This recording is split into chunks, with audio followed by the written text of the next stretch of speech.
So hey guys, welcome back to our new video.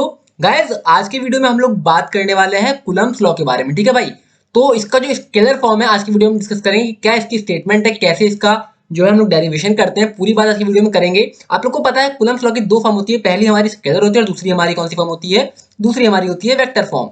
तो अगली video में हम डिस्कस करेंगे कूलम्ब्स लॉ की वेक्टर फॉर्म को, लेकिन आज का वीडियो हम लोग स्पेशली डेडिकेटेड है कूलम्ब्स लॉ की स्केलर फॉर्म को। तो गाइस देखते हैं आखिर क्या है स्केलर फॉर्म।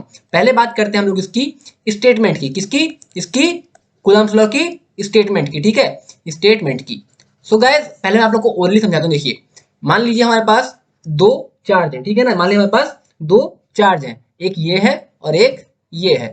पहला हमारा मान लीजिए ये है F1, ठीक है, सॉरी चार्ज है Q1, ठीक है, Q1, और दूसरा हमारा है Q2।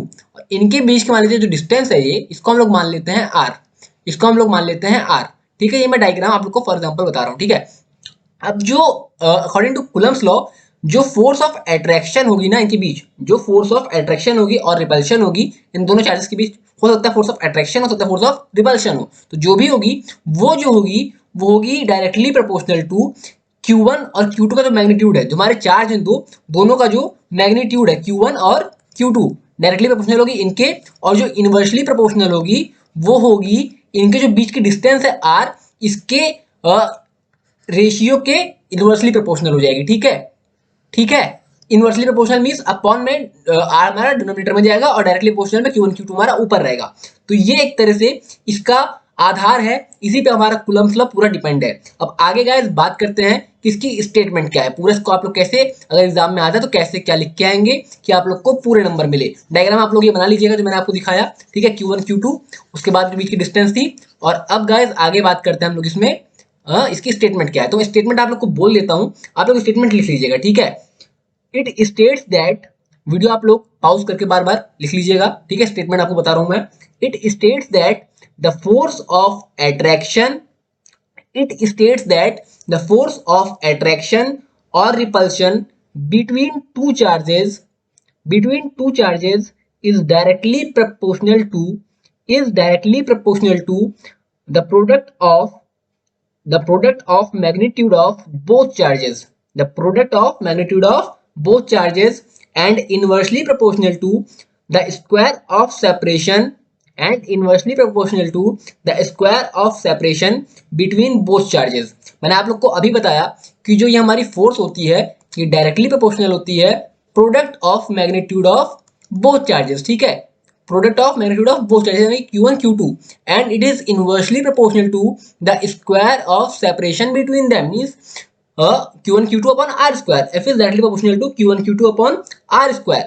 हमारी इक्वेशन 1 हमको ऊपर क्या मिली थी? F equals to Q1 Q2, F directly proportional to Q1 Q2, ये हमको मिली थी, इसको मान लेंगे इक्वेशन नंबर 1। और जो अगली हमको मिली थी F directly proportional to 1 upon R square, इसको मान लेंगे हम लोग इक्वेशन नंबर 2।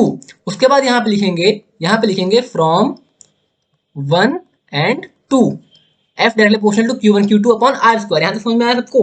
अब इसके आगे बात करते हैं क्या होगा। आप लोग को पता है जब भी ये जो डायरेक्टली प्रोपोर्शनल एक कांस्टेंट होता है और जब ये हटता है तो यहाँ पे एक कांस्टेंट आता है। ठीक है ना, ये हमारा डायरेक्टली प्रोपोर्शनल सिंबल जब हटता है तो यहाँ पे हमारा एक कांस्टेंट आया था। तो F जब इक्वल्स टू हो जाएगा ये, तो यहाँ पे आ जाएगा K, F equals to K Q1 Q2 by R square. यहाँ तक समझ में आया आप लोग को? अब ये जो हमारा K आया है ना, ये जो यहाँ पे हमारा K आया है, आप लोग बोलेंगे ये कहाँ से आ गया कूद के बीच में आके। तो भाई ये कहाँ से बीच में आपको बताता हूँ मैं। यहाँ जो K है इसकी जो वैल्यू होती है 1 upon 4 pi epsilon naught, 4 pi epsilon naught. ठीक है, और इसकी जो वैल्यू आती है मैथमेटिकल टर्म में वो आ जाती है 9 इंटू 10⁻9 न्यूटन मीटर स्क्वायर पर coulomb square, newton metre square पर कूलम स्क्वायर। इसकी जो यूनिट आई ये कैसे आई ये भी मैं आप लोग को आगे बताऊंगा। अब गाइस आप लोग सोच रहे होगे कि यहाँ पे जो ये ई जैसा सिंबल आया है आगे जीरो लग गया है क्या? तो भाई इसको हम लोग कहते हैं ना परमिटिविटी ऑफ फ्री स्पेस। ये क्या है यहाँ पे? ये है हमारा परमिटिविटी ऑफ फ्री स्पेस। ठीक है, इसको हम लोग कहते हैं परमिटिविटी ऑफ फ्री स्पेस। और यहाँ पे जो हमारा अब एफ की वैल्यू आ जाएगी, एफ इक्वल टू के की वैल्यू क्या थी? ऊपर लिखिए 1 अपॉन 4 पाई एक्साइलन नॉट, और वहां पे क्या था? Q1 Q2 bye are square. ये हमारी रिक्वायर्ड इक्वेशन है, ये कूलम्ब्स लॉ की स्केलर फॉर्म की इक्वेशन है। ठीक है, हमको यही प्रूफ करना था, यही शो करना था कि ये कैसे डिराइव करते हैं। और f की वैल्यू आप लोग क्वेश्चन आ सकता है prove that f equals to this, ठीक है। तो आप लोग को प्रूफ कैसे करना है, जैसे मैंने आप लोग को दिखाया है इसी तरीके से आप लोग को प्रूफ करना है। आपको पहले पता है f directly proportional to q1 q2 है और f inversely proportional to r square है। Then from first and second f equals to f directly proportional q1 q2 by r square, proportional हटेगा इज इक्वल्स टू लगेगा, constant आएगा f equals to k q1 q2 by r square. मैंने आप लोग को उसकी statement लिखवा दी, उसी के अकॉर्डिंग आप लोग के लिए चल रहे हैं। और यहाँ जो k आया, k की वैल्यू क्या है 1/4 pi epsilon naught is equals to 9 into 10⁻⁹ newton metre square पर कूलम स्क्वायर, ठीक है। और ई नॉट जो आपको दिख रहा है एप्सिलॉन नॉट बोलते हैं और बोलते हैं परमिटिविटी ऑफ फ्री स्पेस, ठीक है, परमिटिविटी ऑफ फ्री स्पेस। तो ये हमारा क्या था, तो हमको ओवरऑल इक्वेशन मिली f equals to 1/4 pi epsilon naught q1 q2 by r square. अब मैं आप लोग का एक और जो डाउट है वो सॉल्व करता हूँ कि ये जो हमारा k की वैल्यू आई, इसकी यूनिट न्यूटन मीटर स्क्वायर पर कूलम स्क्वायर क्यों हुई, ठीक है। तो आगे आप देखते हैं।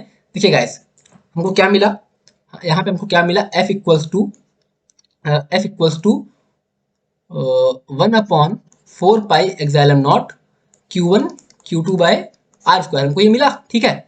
अब एक तरफ हम लोग इसको छोड़ लेते हैं और f into R square by q1 q2, इसको इधर भेजते तो ऐसे हो जाएगा। आप लोग सहमत है इससे, इससे सहमत है आप लोग? और जो हमारा q1 q2 bye are square को हम लोग इक्वल टू के लेफ्ट साइड भेज दिए, ठीक है। अब आगे क्या आएगा, देखिए जो हमारा 1/4 पाई है, आप लोग देख सकते हैं ये हमारा मैथमेटिकल क्वांटिटी, यानी कि इट हैज नो यूनिट्स, तो कैंसिल आउट हो जाएगा। फोर्स की यूनिट क्या होती है आप लोग को पता है, फोर्स की यूनिट न्यूटन, आर स्क्वायर की यूनिट क्या है, आर हमारा क्या है, डिस्टेंस है ना, तो मीटर स्क्वायर। और चार्ज की यूनिट क्या होती है हमारी, कूलम, ठीक है ना। तो सी है यानी कि q1 q2 है तो दो हमारा सी होगा, सी इंटू सी यानी कि सी स्क्वायर, ठीक है, is equal to 1/, epsilon naught, यही तो आएगा यहाँ पे। अभी ये हमारा क्या डिनोमिनेटर में है, तो जब ऊपर चला जाएगा तो epsilon naught is equal to हो जाएगा हमारा कूलम स्क्वायर पर न्यूटन मीटर स्क्वायर, ठीक है, ये हो जाएगा। अब देखिए ऊपर क्या आ रहा था, ऊपर हमारी के की वैल्यू आ रही थी, जो के का डायमेंशन है ये हमारा डेफिनेटली एप्सिलॉन नॉट का रेसिप्रोकल होगा, आप लोग को पता है एप्सिलॉन नॉट का रेसिप्रोकल होगा, क्योंकि जैसे कि k is equal to 1/4 pi epsilon naught, ये हमारे डिनोमिनेटर में है। तो गाइस अगर इसी का आप उल्टा कर देंगे, हमारा वहां क्या आया था कूलम पर न्यूटन मीटर स्क्वायर, तो just opposite newton metre square पर कूलम स्क्वायर हमारा जो कांस्टेंट है हमारा k, इसकी यूनिट हो जाएगी। तो आई होप आप लोग को समझ आएगा, वीडियो पसंद आएगा, पसंद आए वीडियो को लाइक करें और ऐसे ही नॉलेजफुल वीडियोस आगे पाने के लिए चैनल को सब्सक्राइब कर लें और बेल आइकन प्रेस कर लें। मिलता है आप लोग से अगले वीडियो में, तब तक के लिए टेक केयर।